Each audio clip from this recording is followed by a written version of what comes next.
Sampurasun kadang wargi simkuring anu diasih dalam Gusti Yesus Kristus patepang deui mugia tepangna urang sadaya tetep dina ginanjar kawiludengan aya dina pamiaraan Gusti sapapaosna. Danget ayeuna simkuring bade ngadugikeun hiji babasan anu dicandak tina basa Sunda anu tos teu asing deui panginda anu sering kadang ku urang sadaya anu ungelna ulah sare eukeur tunduh ulah dahar eukeur lapar. Wami urang ngalenyepan pangandika Gusti tangtos bakal timbul patarosan kangge urang sadaya. Bade kumaha urang tiasa sare lamun urang teu tunduh. Bade kumaha urang tiasa dahar lamun urang teu lapar. Eta babasan salaresna ngandung surup simbol jeung siloka pesekeun guareun urang sadaya ngandung pangartosan anu lebet pisan kangge urang. Hartos tina kakecapan anu kahiji ulah sare eukeur tunduh upami urang patalikeun tina pangandika Gusti anu kaserat dina kitab Jabur pasalna anu ka-63 ayatna anu ka-7 dugikeun ka 8 unggalna kieu. Keur ngedeng di enggon emut ka Gusti sawawengi ngemut-ngemut Gusti. Bireh Gusti salamina nulungan bae. Dina kalangkang jangjang Gusti abdi bade nyanyi gumbira ka Gusti abdi muntang dina panangan Gusti abdi aman. Kecap anu kahiji ulah sare eukeur tunduh upami dipatalikeun sareng pangandika Gusti panginten pihartoseunana samadel kieu. Maksudna ulah sare eukeur tunduh lamun urang bade sare ulah asal goledag. Tangtosna urang kedah ngucap syukur ka Gusti. Kangge sapanjang dinten anu tos di jalanan upami Gusti tos ngaberkahan urang, upami Gusti tos nyarengan urang, upami Gusti tos masihan kasehatan kangge urang layak sateacana urang lebet kapajuaran, sateacana urang nganikmatan waktos istirahat urang ngucap syukur ka Gusti. Sapanjang dinten urang tos dipiarakeun ku Gusti.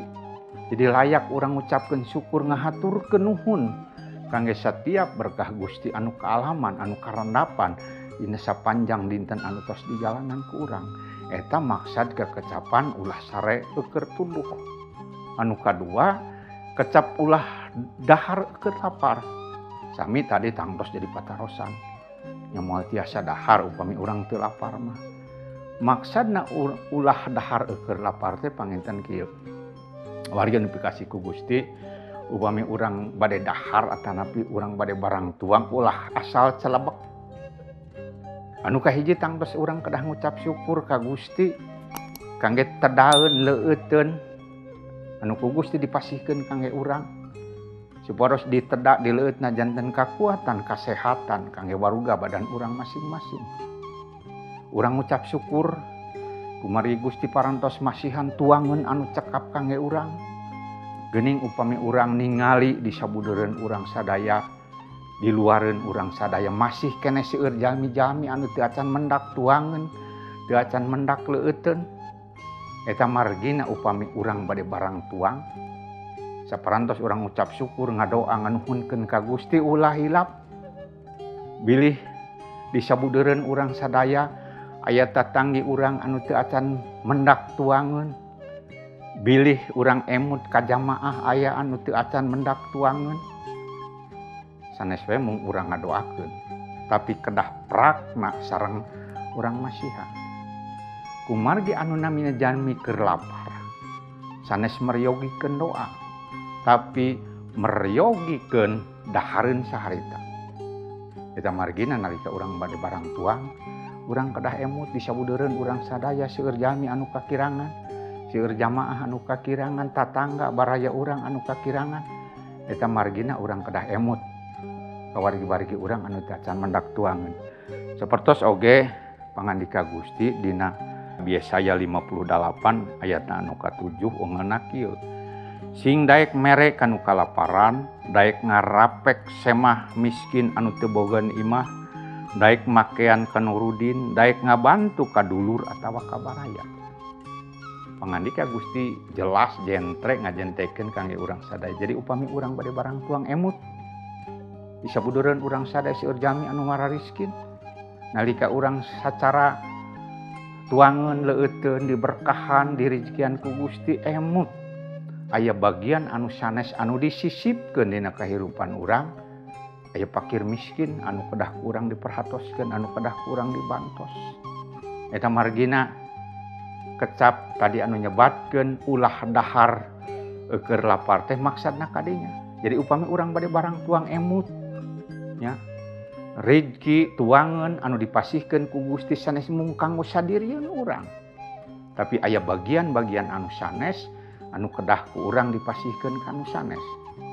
Jadi upami urang emut mangga warig-warig dipasih ku Gusti naon anu parantos katampi ku urang berkat Gusti mangga urang bagikeun oge ka anu sanes. Kumargi berkat anu katampi ku diri urang tadi disebatkeun sanes mung sadirieun kangge urang, tapi aya bagian-bagian anu sanes anu kedah urang dipasihkeun ka anu sanes. Nalika urang masihan ka anu sanes, nalika urang emut ka anu sanes, nalika urang nulung ka anu sanes, kadulur, kabaraya, eta bagian-bagian anu kedah dipasihkeun ku urang karenjena. Mugi-mugi ngalangkungan ieu pedaran urang sadaya dipasihan kapekaan ku Gusti. Supados ulah keuna kababasan tadi ulah sare keur tunduh, ulah dahar keur lapar. Maksudna nalika urang bade bobo kedah emut, bade barang tuang kedah emut anu kagungan cipta karsana urang kedah emut supados urang sadaya tiasa tutulung kanu butuh tatalang kanu susah. Wargi anu dikasih ku Gusti Yesus Kristus mangga urang renungkeun lenyepan ieu pangandika Gusti ieu pedaran anu singket malak mandar tiasa janten barokah tiasa janten pangemut kangge urang sadaya. Gusti ngaberkahan mangga urang ngadoa.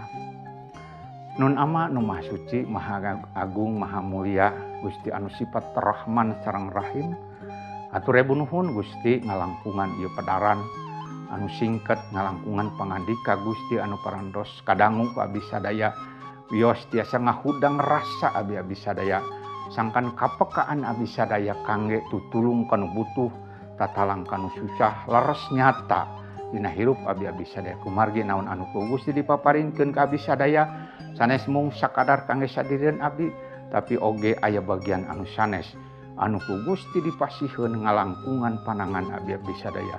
Hatur nuhun kangge kasayan Gusti, kangge berkah anu sumping hati Gusti. Pangdoa panyambat ieu abdi sanggakeun mung di lebet asmaning Gusti Yesus. Amin.